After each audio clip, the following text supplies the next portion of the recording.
The blood pooled across the worn carpet as the music blared in the background. It was supposed to be a night of celebration, a gathering of like-minded men who saw themselves as warriors of a coming race war. April 20th, 1990, Adolf Hitler's birthday. The beer flowed freely, fists slammed on tables, and the small suburban house in Pascoe Vale South reeked of sweat, cigarette smoke, and the twisted camaraderie of Melbourne's skinhead underworld. David Noble, an English-born neo-Nazi, had made the fatal mistake of running his mouth. He was drunk, maybe too drunk, when he turned to Dane Sweetman and made an offhand comment about his girlfriend. "They don't make women like her in England," he quipped. "Maybe I should borrow her for the night." Sweetman barely hesitated. The axe came down with brutal force, splitting Noble's skull. Shockingly, the man remained conscious, stumbling back, his hand reaching to the fresh wound in his head. "I've got an axe in my head," he muttered, bewildered. Sweetman's associate, Martin Darren Baston, took a boning knife from the kitchen and stabbed him 18 times, ensuring the job was finished. The next morning, as the hangovers wore off, Noble's body was dragged outside.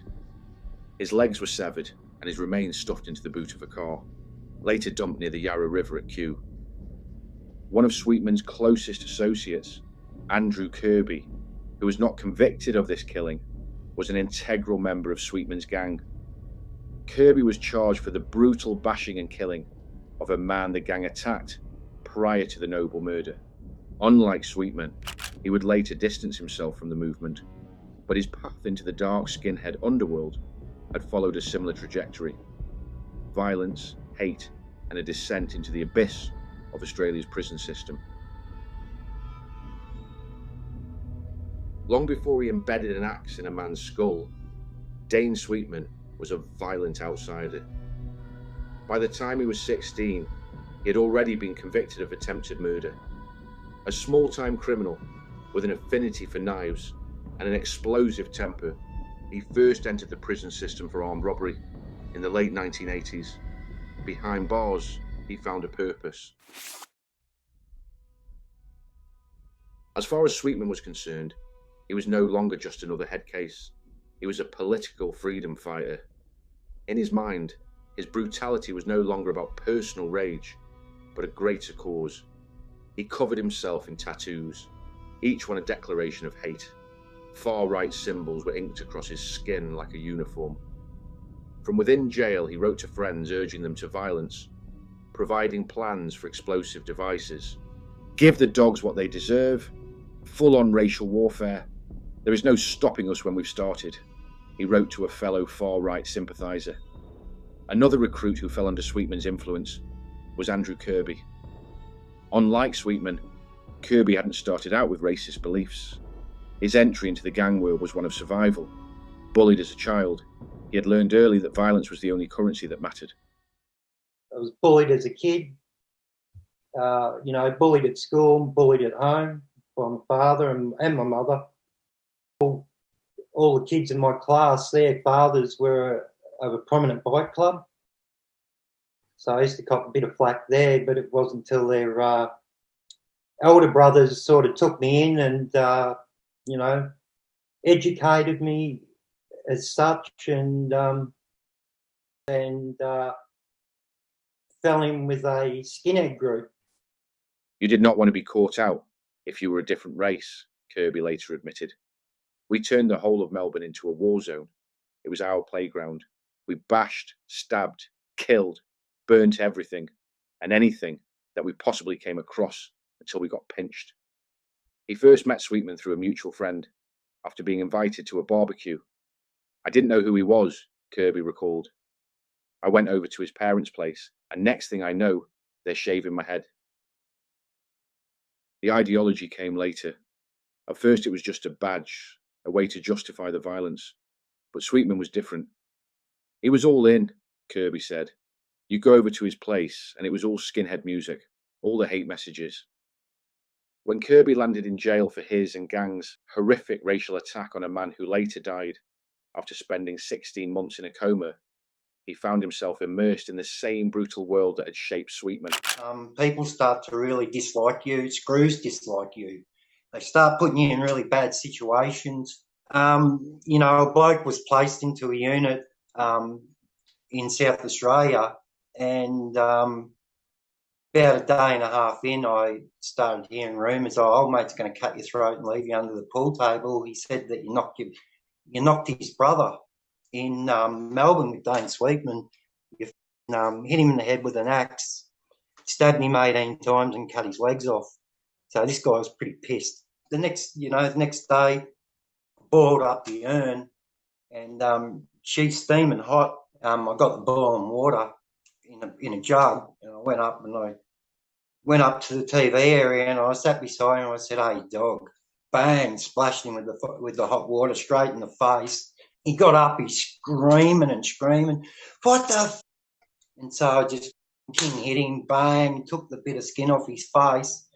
He's carrying on, screaming. So then bang, hit him again. He went down 30 stairs, and the screws, they said it was the most horrific thing they'd ever seen, The shocking account would not be the last of Kirby's problems inside, as he was transferred into another prison with a warm, welcoming committee of prisoners who were equally enraged by Kirby and Sweetman's actions. I get transferred out of Unit 13, and I go to B Division at Yatala, and I'm not there long, and my cell door sort of opens up, and I'm counting 1, 2, 3, 4, 5 Aboriginals are there, probably about 20, 25 deep, and said, "You're racist, mate. You're starting your hot water to fucking old mate," because he was black, who I hot watered, and the bloke in Melbourne was half black. So I said, "No, mate, old mate's a dog." And then I explained a little bit into the murder. I said, that's the whole reason. That's the whole shebang. I gave Wayne the statement, and he read over it and said, "Yeah, old mate's a dog." So anyway, I thought they were going to knock me, and I was saying to myself, I'm going to sell my soul just to survive this. And I'll tell you what, I think I was cursed from that day on. I thought I did sell my soul because I didn't think I was going to leave that cell alive. And anyways, I said, they're sort of discussing. And I said, "Hey, listen, you've come into me cell and you've called me a dog." And I said, "We've got to sort this, And old mate stepped forward, a little wiry Aboriginal, and said, "Yeah, I'll sort it." And he pretty much pumped me anyway. And it was done and dusted. Went our separate ways now. In the meantime, Sweetman's arrival in Melbourne's notorious Pentridge prison should have been the end of him. Instead, it gave him an audience. Inside, he quickly aligned himself with a secretive group of white supremacists known as the Guard, founded by extremist prisoners and backed by sympathetic wardens. The Guard wasn't just a prison gang, it was a movement. It claimed connections to outside neo-skinhead groups, and its members saw themselves as soldiers in a racial holy war. For Sweetman, it was the perfect environment. Prison wasn't a place of rehabilitation. It was a training ground, a recruitment centre, and a staging point for violence. Sweetman's diaries from this time, later seized by authorities, read like a manifesto of hate. Meticulous plans for firebombings, step-by-step guides to building homemade explosives, hit lists scrawled in barely legible handwriting. We recruited men within the jail, and even some in blue, for the purpose of information, he wrote, a chilling reference to claims that some prison officers shared his ideology. Andrew Kirby talks about himself, Sweetman, and 4 other gang members terrorising the Melbourne prison system for years once they teamed up. So Dane Sweetman became a Nazi, skinhead, and he was a big, intimidating fella. He was absolutely intimidating. And people gravitated towards him, and I become part of his close gang, about probably 6 men, and we become really close, and we started a massive war. Really, we just started a massive war with everybody and anybody, and took over the system at that particular time. We definitely took over the system, and a lot of people were fearful, really. a lot of old school crims because we're so unpredictable. According to Kirby, Sweetman took things too far. In addition to orchestrating violent beatings, Sweetman was allegedly known to prey sexually on vulnerable inmates. Rumours swirled that he and his associates were also responsible for the murder of an inmate with gangland ties. This recklessness eventually caught up with them, drawing the ire of a group of influential criminals, hardened men who had built their own empires behind bars. These were not ideological extremists, but seasoned armed robbers, drug lords and enforcers, and they had decided that Sweetman had outlived his usefulness. The order came down, and a feared criminal known as the General, a notorious figure who features in Australia's Deadliest Prisoners on our YouTube playlist, was given the task of leading an attack on Sweetman and another notorious inmate, the Twisted Killer, Gregory Bluey Brazel. You climb the tree, the more you expose your ass, the more people want you. You're giving away everything, the more, you're hunted down. The gang ran for years. Dane was doing some pretty bad shit to other prisoners. It's common knowledge. So Matthew Johnson, who killed Carl Williams, him and I think Basham Screws in Acacia smashed through the bulletproof glass and to bash Dane and Greg Brazel. There's paperwork about that incident.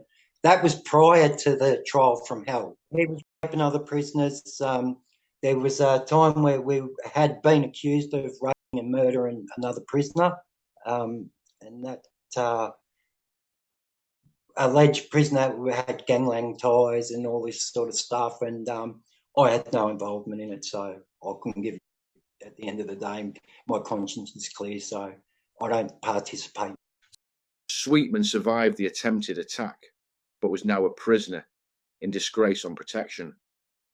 Rumours swirled of convictions of him messing with a lad sexually prior to the murder conviction. The tide was turning. Prisoners of Lebanese, Pacific Island, and Asian backgrounds were not standing for the racist attacks, and new powerful gangs were forming. By 2005, Sweetman was out, but his violent legacy lingered. He was soon back in the headlines, barred from Melbourne pubs, attacking people who questioned his far-right tattoos, violating parole conditions. It is not clear where Dane Sweetman is now. There is very little information on him.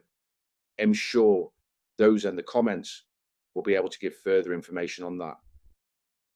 Kirby's journey was different. Released in 2019, he spent years battling the scars of his past. I was a violent prisoner, he admitted, but I didn't want the system to break me. Today, Kirby speaks out about the dangers of radicalization. If you're making mistakes now, knock the shitty ones on the head, he warns young people.